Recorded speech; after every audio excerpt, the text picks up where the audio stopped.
Well, hello there, you beautiful, beautiful people. It's Thursday, still Thursday. Tell you what, I'm getting good at this knowing what day it is, malarkey. Anyway, you're looking fantastic still as we head closer and closer towards Friday, and it'll soon be the weekend. Look, I want to make this a short video because I'm aware that this is video 2 of 2, and the first one was long. And by the end of it, I was sick of my own voice, and I'm guessing that some of you may have been the same and possibly leapt out early, or at least skipped through and missed some. I'm not accusing, I'm just saying it's possible because I'd have done the same. But I wanted to make this standalone video regarding Murphy the dog. Now, Murphy was in the house at the time that this crime took place, and that's something that's always bugged me, and I don't know whether it's bugged you too, because it would seem that Murphy was shut in a room on his own.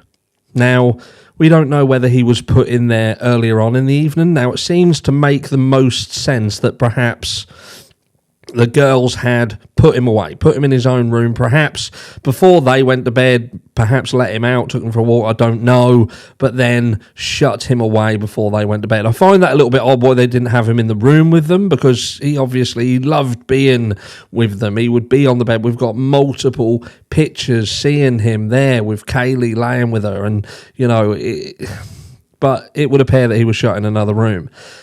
I'm just thinking about the pure length of time that dog was left in that room on his own.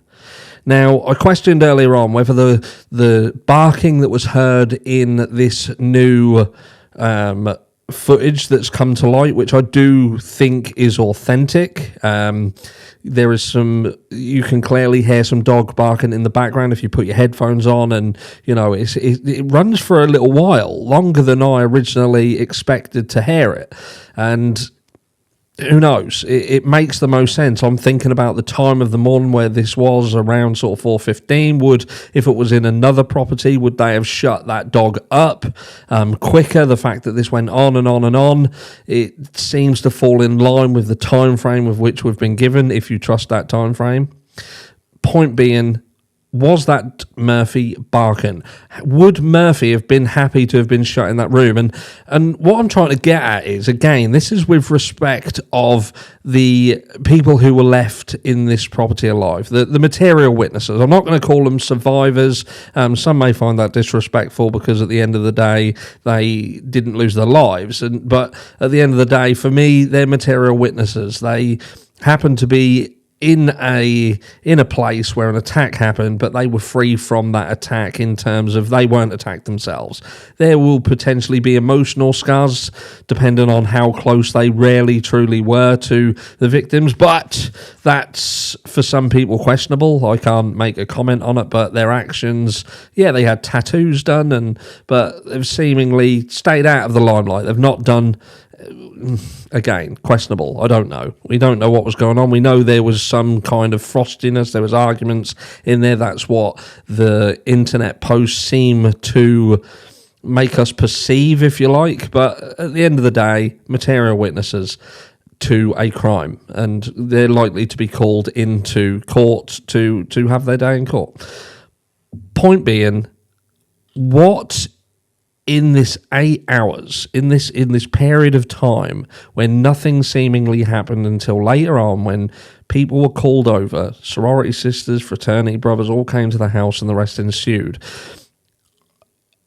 I struggle to think that Murphy was not going frantic at some point. There wouldn't have been a period with which that dog was barking, would have woken up who else was in the house, and there would have been a scenario where these material witnesses were not like, what the fuck is wrong with that dog? Shut that dog up, and went to see what was going on and why no one was rousing that dog.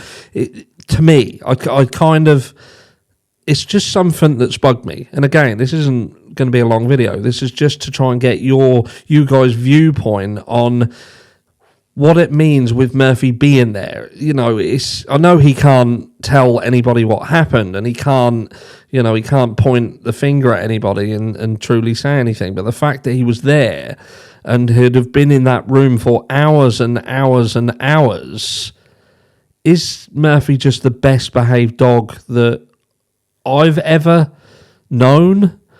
Or is the fact that he was there just another element that raises doubt as to that storyline? That's the storyline that they didn't know what was happening. They woke up at whatever time they woke up and found what was going on. I can't quite put my finger on it.